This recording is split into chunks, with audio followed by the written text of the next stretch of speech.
everyone, welcome back to Spiritual Essence. And today I wanted to talk about creating a specific meal for a ritual. What does that all entail? And do people really do that? Have I done it? So,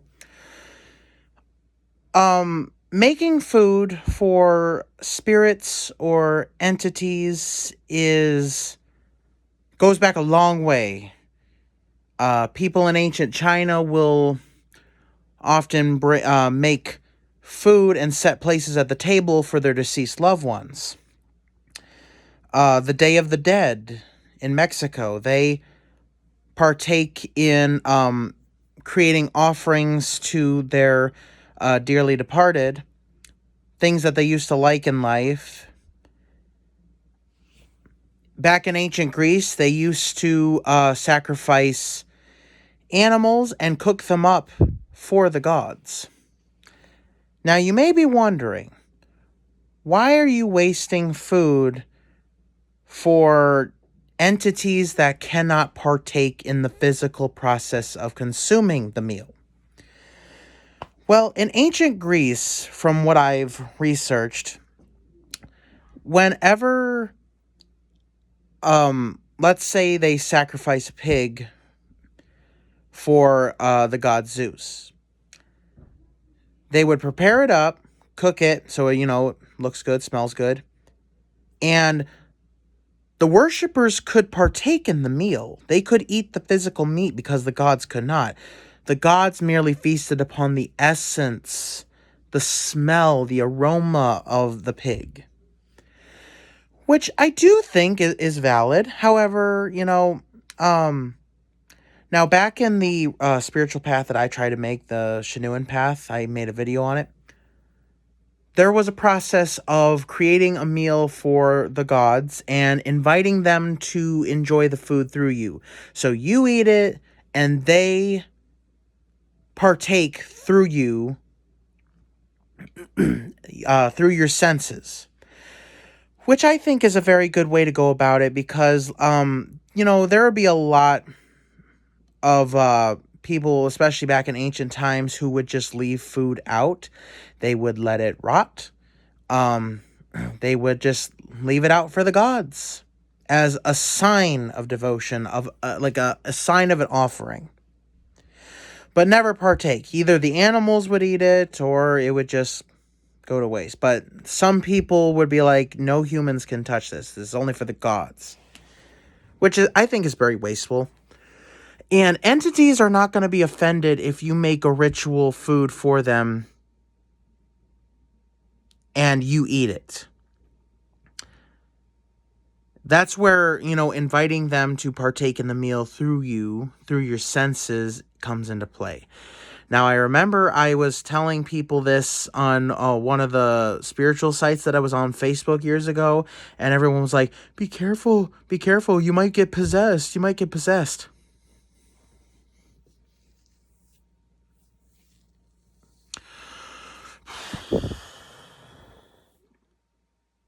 Possession by a demon or a human spirit happens. You don't really hear about people being possessed by gods too much. Especially because these were gods that I created. So I knew what they were all about. So some people are just worrywarts, I tell you. But anyway, have I made a ritual meal before? Yes. So, it was after high school that I really got into cooking my own meals, and, I tried to be healthier, especially because I was losing weight, and I'm like, well, now that I'm, exercising a lot, I gotta eat healthy, and it'll help.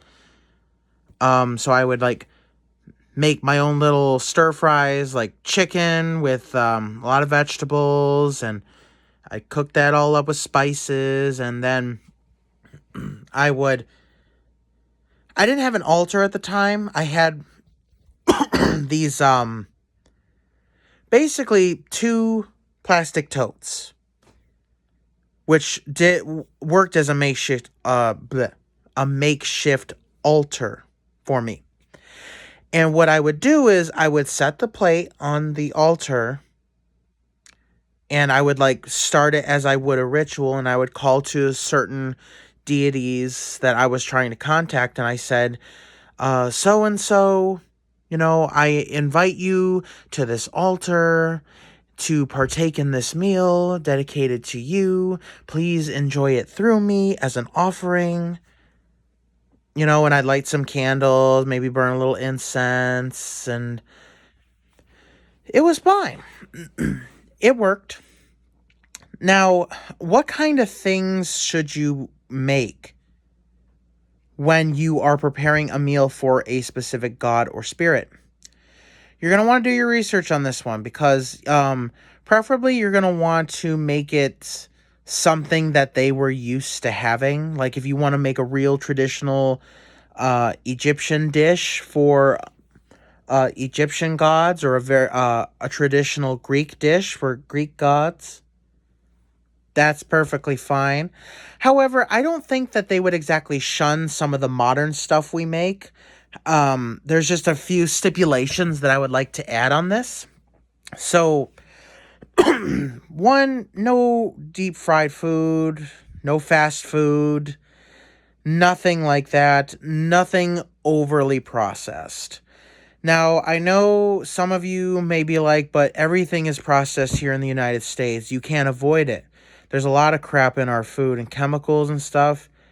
Sadly, yes, I understand. Everything is made to kill us in exchange for money. That's just how the United States works now. So my answer to that would be just do the best you can. Try to stick to something homemade.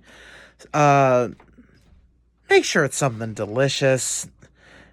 Not like a delicacy where you're the only one who likes it. Like, hey, try these squid tentacles and panda fritters. Don't do that. If you're Scottish and you're bringing out haggis, I don't think haggis is very popular outside of Scotland. So you're going to want to, the gods may be a little picky on that one. So try to open up the menu. But if you're really trying to go gung-ho into serving them something that they would like, try to look for some recipes. Try to look for foods that they would have served back in the times when these gods were predominantly prayed to. I have never done that because I do not have the willpower for it. Whatever's in the fridge, make it up. Like, for example, my lunch today at work. So I made chicken and I marinated it with butter. And I put red potatoes, green beans, spinach. What was the other thing? Green beans, spinach, zucchini squash. And I put a lot of herbs and spices like garlic powder, onion powder, rub sage, basil, oregano, ginger. I put that all in, mixed it up, and that's going to be my lunch for this week. I ate it today. It was very good. Had some carrot sticks with it, and an apple. Something like that would serve, I believe, any god. Now, there might be some gods that are a little pickier than others, like Buddha. If you are praying to Buddha, he might have some specific stuff to him. I'm not exactly sure if he was vegetarian or not. Knowing how monks were back then, I think they wouldn't have eaten a heavy diet of meat. So maybe that's something that you would want to dial back the meat on, or maybe just eliminate it from this specific dish.